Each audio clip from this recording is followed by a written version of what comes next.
prefer to view it as mental fitness actually than mental health. Okay. Why? The reason being, so like, I think in the past as well, if I had a bad day, or if I was sort of feeling stressed or anxious or whatever, right? I think when I view it, and it could be just me, but when I view it as mental health, it sort of feels like, oh, my mental health is in a bad place, right?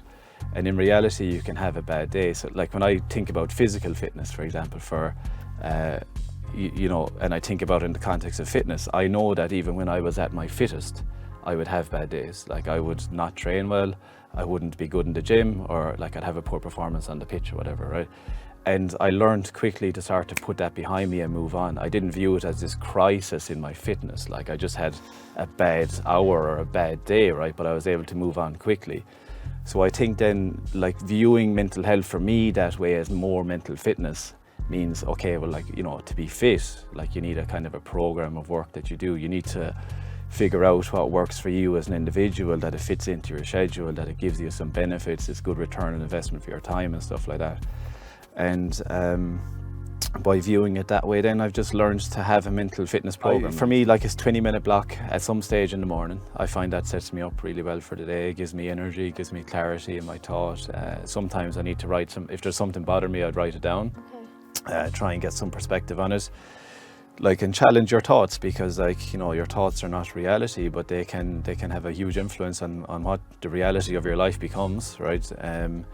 And then for me, like on a work day, I generally have my heavier meetings and work activity in the morning before lunch, right? And that's a variety of things, as you know, like if you're in a CEO position, right, it could be anything, right? And you have to be able to roll with the punches. And again, just being in a good headspace basically allows me to do that.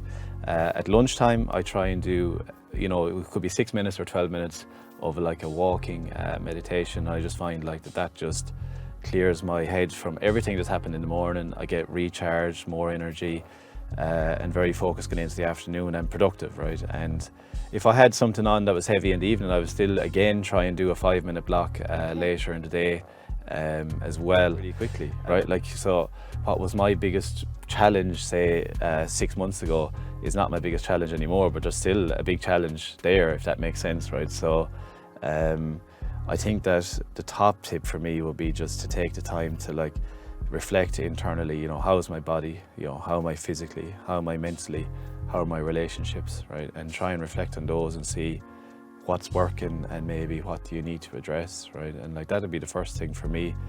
After that, I think viewing things as mental fitness and building a program around that is really beneficial. And those would be kind of the main things for me that have made a massive difference,